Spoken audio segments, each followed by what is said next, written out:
You know, people out there on the internet probably ship us. What? What would they call us? Dubzilla. Here we go.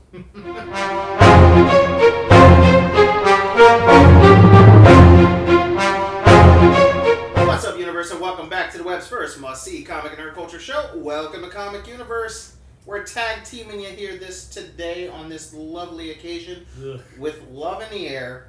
We thought that we would highlight some of the greatest relationships in comic books. Now, this is going to be a list of about 25 different relationships. We're just going to talk a little bit about the characters, what their relationship kind of means to pop culture and to us. But this is in no particular order except for number one, because we were arguing about it earlier. But no, this is in no particular order. Every relationship on here stands the test of time in our opinion. And we're just going to go ahead and kick it off with Big Barda and Mr. Miracle. This is an underrated DC relationship that has recently gotten a lot of love in the Tom King maxi series. Yes. Both of them really do complement one another. She's this fierce warrior woman, and he is the new era of DC. He is not right in the head, but as a partner, she is very understanding of his depression as well as his mental state, and she will defend her man to the end. Yeah, and even though it's not in continuity anymore, because we're still technically within the New 52 era and Rebirth era, this relationship stood the test of time of there being a porn being made between Barda and Superman. So that was the thing. Yeah, for those who don't know. And maybe that's why Mr. Miracle's not right in the head, because he remembers that, and maybe it's a good thing that, you know, Dr. Manhattan took 10 years out. Yeah. But, like, the thing, like, why we wanted to mention this, is, at least I did, I know you wanted to, because this is a very good relationship. I wanted to mention, because not every relationship has the most, like, sometimes your relationship you're in, someone you're with, does have, mental instability, and, it depends on how well you can weather that, and I think this is a good testament of that. And still stand by your man or woman, in this case, absolutely. They deserve to be on this list for sure. So, hit them with the next one. Our next one, and again, there's no numbering here. Our next one on the list is actually a relationship that got back together recently. Actually, yeah, it's Tim Drake and Spoiler. Yeah. This is a good one because it's young love at its best, if you will. They are characters that dealing with Batman is a very difficult thing. And Tim Drake is no Day at the Beach. Right, exactly. And there's a lot of stuff that goes on in that relationship, if you will, that can't be talked about in a public setting or anything. Because again, working with Batman, you're doing a lot of not so clean things, if you will. Sometimes you're under the radar, and this just shows that love can blossom in a working relationship, if you will. And Tim, like I said, he's very Batman-esque in his own right. Right. He's more like Batman than the other Robins, to be honest with you, in many, many ways. Very scientific in the mind, things have to add up. And Spoiler is very, she can be carefree, but at the same time, she can do stuff that's a little illogical. I think it's like, again, it's an opposite attract kind of thing. Right. Yeah, absolutely. And they're not to go too deep into it, but pre-52 wise, she had done some fucked up shit that even Tim went, wow. Yeah, fuck you. How could you do that? Yeah, exactly. But that's what you get when you're the daughter of a D-list Batman villain who wants to take all of his anger out on you. Right. For those who don't remember, she's the daughter of the Clue Master. Right. Speaking of opposites attract, Ben Grimm and Alicia Masters. They recently got married in the previous issue of Fantastic Four. This has been a relationship. It's very much Beauty and the Beast, because here's a dude who has essentially become a rock man, and it's not going well. And here comes this young blind woman who, even if she's even said, even if I could see, I'd still be with you. Right, and I full-heartedly believe that. I mean, and to be honest with you, how can you not love the Thing? He's the ever-loving blue-eyed Thing. That he's just the most genuine, one of the most genuine characters in comics. He's just got a heart of gold. He's this big brute of a man, but he definitely is just a squishy teddy bear at times, Yeah.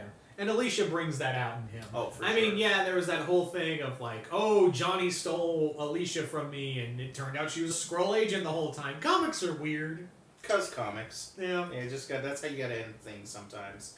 That again brings back to the whole who our president is. Maybe it's just because of comics. Anyway. Get more? Oh, I was just gonna say that these two have been weathered through a lot, and Ben deserves some happiness. Absolutely. Yeah. Absolutely. So next up, we are talking Flash and Iris West. Not just even in the TV show, but in the pages More in the of comics than the TV show. Yeah. Oh my god. Absolutely. But in the pages of the comics, it is so much more. She is his anchor, in all honesty, to this world. In more ways than one. Yeah. Whatever, we talk about a great comic book relationship. This is another one that gets overlooked.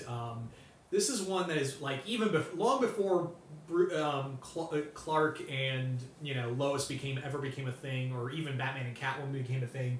These two, from the get-go, pun intended, were just there. Like, they were already a couple. It was already a thing, and to see their relationship kind of grow and be like a major point of basically making a family of speedsters. Exactly. I was just gonna say, and with those speedsters, a lot of times they like to pop in and out of time, if you will. So it can be detrimental to kind of meet a son or a daughter or a grandson or a granddaughter, before actually they exist. It can scare you in a relationship. Like if me and my wife, if I met my kid before me and my wife ever really got married, it'd be kind of weird to me, and maybe that we never would have gotten married.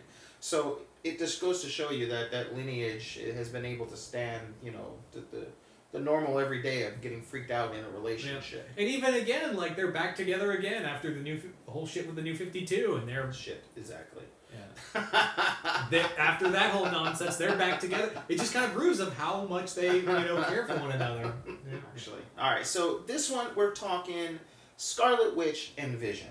Now, again, MCU shows it great. It does a decent job, but it fails to compare what we've seen in the comics between this human being, well, mutant, if you will, but essentially blood and sweat and tears, and this artificial life form. It is shown that their love, even manifested children, has caused her to go absolutely batshit crazy because of that love that, again, spawned children. It's just something that has stood the test of time. It's the daughter of Magneto and the son of Ultron, Two of the greatest villains in the Marvel Universe, and their kids got married. Could you imagine, like, I wish, like, there was a moment in this series, and maybe there was, and I'm just missing the comic of, like, of Magneto going, my son-in-law is a fucking robot. Or could you imagine, like, family reunions? Oh. Like Ultron and Magneto are, like, in the background going... Right? And actually, the next two might actually be in there, too. Yeah. Yeah. You want to talk about screwed up, twisted family trees? That is definitely one of them. But I gotta say this, thank God for this relationship, because the alternative in the Ultimate Universe, for you who don't know, so we all know who Scarlet Witch's brother is, right? Well, they got really close in the Ultimate Universe. Yeah, let's just say they're big fans of Game of Thrones. We're just gonna leave it at that. Yeah. All right. So up next, and this one's gonna cause some controversy. And this is why we put it on the list, because of what comes after this relationship. So everybody knows Wasp. Everybody knows Hank Pym, right? They were married at one time. They were a great couple initially, but due to just being overworked and some say multiple personality disorder to some degree, one of the greatest minds in the Marvel Universe did some dirty deeds and battered his wife, essentially. And they're no longer together, but just the reason why I wanted them on and to highlight them in this relationship, if you will, on this day, is that sometimes a mistake can happen, whatever that mistake is. If both parties can be adults about it, sometimes there can be a relationship of some form after the relationship is over. And that's really why I fought for them to be on this list, because he was like, do you know what kind of shitstorm you're about to cause? And for the record, it is not okay for anyone, woman or man, to hit their spouse. Or none of us should be hitting anybody. But, again, I just want to highlight that they're able to work on the same team. They're able to converse. They're able to be in the same room with each other. and even to some degree call themselves friends still after, and that's why they deserve to be on this list. You know what I mean? Well, I would say, like, even after all that shit, Janet does still kind of defend Hank, but it's more like they've gone into this at points where it's like, maybe you're just as effed up as he is, because this is the makings of a toxic... If you keep making excuses for Hank... Right. Yeah. And then you can also sometimes see that maybe they still love each other, but just because you love someone or attracted to someone does not necessarily mean that you are good for them. And sometimes oil and water do not mix. Sometimes you're too much oil and sometimes you're too much water, and maybe you were better off as friends to begin with. Yeah. So, there you go. I'll give you the next two.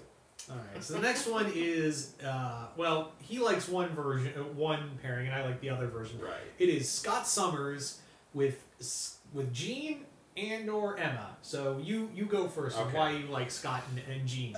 I mean, it's the norm. It's what we all knew. It was one of the biggest weddings. It gave us so much, like, it's birthed the love triangle with Wolverine as well. I mean, they just are meant to be together, in my opinion, even though obviously there's a lot of fans for the other way around, but she's been his first love, and vice versa. And sometimes that first love is just so strong, no one ever can replace them. Go ahead. Now, keep in mind, I like Scott and Jean as a relationship, I really do, but I've come to love Scott and Emma Frost. He's just a dirty man. He likes, that's all. Fuck you. You like it because it's dirty and risque. Oh, so, you know what Scott did when he found out Jean was alive? He dumped Madeline Pryor, who admittedly was a clone of her, but, like, he left her still pregnant, to go bang Jean again. You know, you're not squeaky clean out of this. I'm gonna get off my soapbox real quick. Anyway, so the reason I like Scott and Emma is it didn't turn out, it didn't start off on the best foot. But throughout the rest of the X-Men series of them being together, we do see that Emma generally loves Scott. Like, even she said, I hate that I did that to Jean, but at the same time, like, that's how much I cared about Scott. And we see that Scott does have an effect on her, because she was, like, the Ice Queen. But yeah, but there was when Scott and her were together, he kind of helped break down those walls. And it was a very, she kept him, focused. He helped her feel emotion and empathy for other people. So, it was a very, equalizing relationship for the two. And I hate you at X-Men versus Inhumans for making her go full villain again. I was just going to say, in a story, but in that storyline, a big part of what you're saying on how much she loves him, she was able to still kind of have his vision carry on through most of that book, even though he wasn't with them anymore. So you got to point to that one. Yeah. So, but yes, that is again a relationship sometimes where, you don't know which one to choose, or in Scott's, he's had 3 of them, 2 of which, yes, were clones. So he's just a confused man, that's it. Yeah, everyone wants to see his one-eyed monster, and I'm not talking about the vision, the thing with the red visor. Yeah. Yeah. So that thing shoots also some dangerous beams. Anyway. I'm surprised that's not a weird mutant power, but we're not going to get into that. So the next one on the list, I know nothing about. He's going to go ahead and tell us why they deserve to be here. So the next relationship we're going to talk about real quick is from Runaways, Carolina Dean and Zaven. Now, this relationship is it's hard, it's a little unknown, but it deserves to be on here. Now, Carolina Dean was this alien from this race called the Mandrane. I think I'm pronouncing it wrong, but still, their race was she was the princess of this race. And she was betrothed to a Skrull prince named Zaven. Problem was that not only did she escape with her parents, and that was a whole thing with the Millennium Giants and what have you, but that's another story. What happened, basically, is that Zaven found her, and Carolina is a lesbian. Now, you may be thinking, oh, he's a Skrull, he just turned himself into a woman, and he does. But the problem is that Carolina goes, no, dumbass, it doesn't work like that, So Zaven had trouble because he did care. He did like first he was kind of like Vegeta. You know, he was very much I'm the Prince of Skrulls, so you gotta you gotta love me. It's your job. And she's like, no. And it's this great moment where they're having this argument, and he's slowly turning back into a girl. And she's like, Zaven, look at yourself. And he goes, oh. So it turns out that he has this gender problem with himself, so he prefers to be a woman anyway. And it's heartbreaking because it's a great relationship, because at the end, Carolina's people come, they are here to execute her for Balin, and also there was a thing with the Galactus, another story. So they think they got her, but it's Zaven who goes off to be executed in her place. It's heartbreaking. Yeah, so I mean, when he told me the kind of the background, as he started getting into it, I realized that yes, this is definitely a relationship that should be highlighted just again, because there are people out there in the world who identify as one sex or the other, or some that are just confused in the situation. I know people personally who was, again, mentioning no names, I know someone who was married for many years, has several kids, but then in his 40s, he realized that he felt more comfortable as a woman. And my friend now lives life as a woman. He himself still likes women, but he himself lives as a woman. So this really did speak to me as he was telling me this, and this is the first time he's hearing this story too, but there's definitely people out there, and their relationships are just as important as all of ours, so this is a reason why we're definitely highlighting it. And the fact that he was willing to die sacrifice, for her. yes, that proved how much he genuinely loved her. Is, again, if that's how you know your love is strong, I mean, if you really can see yourself sacrificing yourself to save the other. He basically, like, relationships are based on sacrifice and change, and Zaven did both. Good. And this is during Secret Invasion. You sure you're not married? Because that's a fucking insight. Man, not only is he a twisted, dark son of a bitch, he also fucking has some insightful relationship advice. Yes, that is the truth. Change and sacrifice. That is what a relationship is all about. And yeah, for a Skrull, that's and that's speaks volumes for those assholes. So let's continue. Speaking of Skrulls, we have one of. No longer do I consider them taboo, but when they were first brought onto the scene, it was kind of a taboo topic of not just interspecies, okay, both species being of the male variety, if you will. And we're talking Hulkling and Wiccan. From Young Avengers. Young Avengers, yes. And for me personally, it was one of the biggest shocks to me, because again, for me, it wasn't so much the same sex. For me, it was like, he's not same species as you, man. Think about what you're doing. Have you never seen the movie Species? Do you not know what might happen here? Well, yeah, Hulkling is a Kree-Skrull hybrid. Right. And he and Wiccan is the son of Scarlet Witch. Yes. So the two of them already kind of come from fucked up backgrounds. What I like about them is that it's not like, oh, we're gay and we're in your face. Right. Much like another relationship on here is that they're... But we would not mention that at all to them. We would not say that. No. We would get our ass handed to us if we said that. But this is what I like is that they act like normal people. They act like a normal couple. They fight. They play. They mess around. They treat each other like human. It's not like an in your face like, oh look how progressive we are. Right. They were a thing before Marvel tried to be super in your face about stuff. Correct. And make a gimmick out of it, which I hated. Yeah, we all know. I mean, it's PC is good, but PC for the sake of PC is not good. And trying to make a buck off of someone's, morals, that's not cool. But this is also another good showing of young love, or first loves, if you will. Just kind of being able to take on the world, take on prejudice, take on hatred, take on villains, and they just take it on. They do it together. Yeah. If you will. Yeah, so... So next on our list is a unique one. This one I don't necessarily consider a relationship per se, but there has definitely... We all know this has happened between them. And we're talking Harley Quinn and Poison Ivy. And I know what you're thinking, but why not Joker and Harley? Good reason for that. So first and foremost, I personally, in my twisted mind, see the Joker and Harley Quinn as a wonderful thing, and you guys probably can't see it on camera very well, but just under that Wolverine picture is a... I'll steal it real quick. this was the topping to my wedding cake of me and my wife. So that just goes, and then you can see the the T and the C there. So that just goes to show you, I see it as another way, but I know they're not good together. So continue.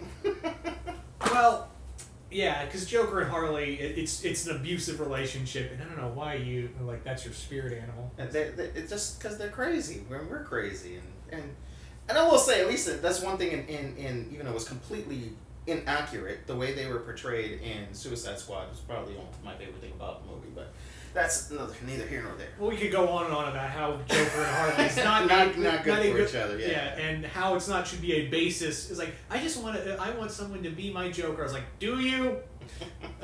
Anyway, so Harley and Ivy. Harley and Ivy. Again, that was started. I was like, I guess that's the first time fan fiction ever got to be canon for a comic. I would think so too. It's basically been a relationship that a lot of people love, and considering the alternative for Harley, probably the better. But Ivy generally loves Harley, and Harley generally cares about Ivy as well. And it's very obvious that they're willing to die for each other at points. Yeah, they are willing to be for one another through thick and thin. Like it's a like I said, it's a complex relationship, but at the same time, it makes a little more sense than Joker and Harley. Right, and also we've seen it in other mediums as well, from the Batman the Animated Series, how well they get along. And even in that terrible movie that just came out last year or the year before, where in canon again, there's a scene where Ivy, the whole plot of the movie is they basically want to turn everybody into plant people, and they got to get Harley Quinn to stop Ivy, and she basically just turns on the waterworks, and that's like the kryptonite to Ivy. She's like, I can't hurt you, I can't do this anymore. So she has such a soft spot for her, at least in that canon. And again, with them, we all know how much Ivy just generally hates humans and animals and mammals and things of that nature. Her true love is plants. For her to care for another human being speaks volumes. Yeah. There's actually there's a funny ass joke from the Harley comics, and there was a time period where Harley had like this stuffed beaver, and there's this joke where Ivy stops by and Harley goes, "Hey, do you want to see my beaver?" And she goes, "Yeah, okay." And she shows her the stuffed beaver, and she goes, "Not what I had in mind, Harls." Oh, that's awesome. It's a bad joke, but right. My immature ass couldn't stop laughing.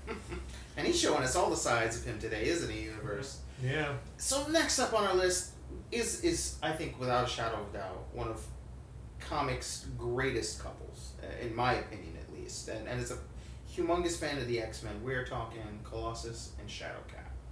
Or Kitty, if you will. Yeah.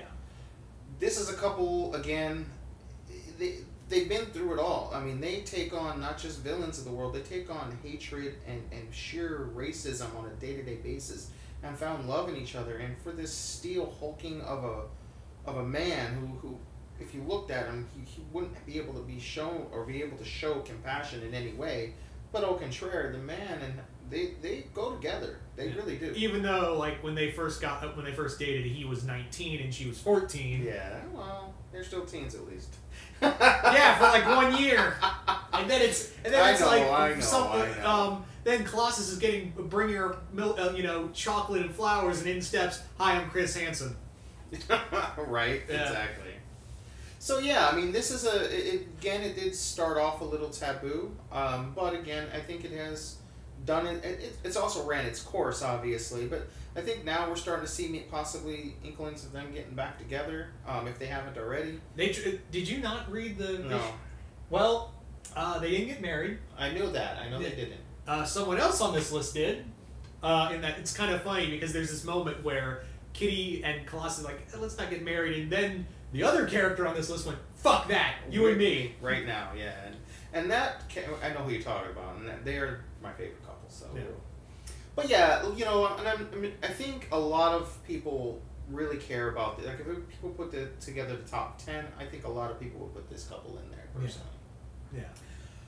So I'll let you hit the next one. So the next one is we're going back to DC, and this is another one that's kind of Under the Sea. Oh, sorry, it just rhymed. Sorry. Yes, it's Aquaman and Mera. King and Queen of the Ocean. He will be forever her. You know, he will. King. Yeah, he will be forever her. King. Like yeah. Yes. Sorry, Forever her my king, brain just went skip. and she will be forever his queen. Yeah. There. Thank you. That's my brain is skipping. See, we work together. We don't go together, but we work together. Stop shipping us, universe. Anyway, so this is a relationship that has been through some shit. Like seriously, could you have a death of a child, a murder of a whole family, Right. the destruction of your kingdom? They find a way to keep getting back together over and over again. Like they keep finding each other. Yeah. I mean, especially the death of the child, and to some degree, it's very easily to point the finger at Aquaman and say, "This is your fault. You're the reason our child died." Yeah. And to some degree, it's true. So for them to still find each other after all that, and again, of course, over the years, some things are canon, some things are not, but generally as a whole, that's the way that their life has gone. And like you said, they keep finding each other. They're made for each other, and and that's also another thing in the movie too. They were generally a cute couple. They seemed to go together. They had nice chemistry, so it worked out there too. Yeah, and Mera, her prejudice over humans he helped her get over her prejudice towards humans, and both of them just really complement one another. Like she keeps Aquaman from raging out sometimes because let's be honest, Aquaman's a lot stronger than you think. So I remember one comic she was reading where she was talking to Superman. She said, "I'm the only reason Arthur has never snapped your neck." Oh. Yeah. And he's criminally underrated still to this day. Yeah. What's up, Universe? C-Dubs here, guys. Me and DPZ had such a good time doing these videos. Time got away from us. This video ran over an hour long, so we had to chop it up into 2 separate videos, guys. I do apologize, but I hope you guys are enjoying some of the relationships we have highlighted here on this particular video, guys. Don't forget to like, share, and subscribe. Tell us some of your favorite videos down below, guys. And until next time, I'm C-Dubs, DPZ, and we'll see you in the universe. Peace.